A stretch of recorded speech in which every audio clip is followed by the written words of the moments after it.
বাবা এবারের পুজোতে কিন্তু আমাকে বেশি করে হাত খরচা দিতে হবে। কেন রে? এই দুদিন আগে যে তোকে 2000 টাকা দিলাম। 2000 টাকা কিছু হয় নাকি? মানে তুই মেয়ে নাকি 2000-এর জায়গায় 5000 লাগবে?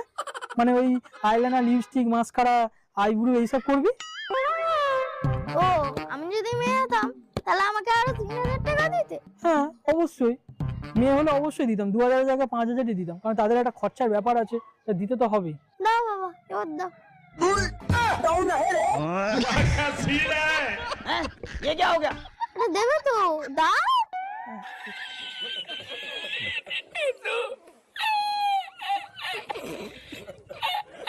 ये सब क्या देखना पड़ रहा है? ঠিক আছে। আর হ্যাঁ বাবা, এবার থেকে আমাকে বাবাই বলে ডাকবে না কিন্তু, বাবলি বলে ডাকবে, বাবলি।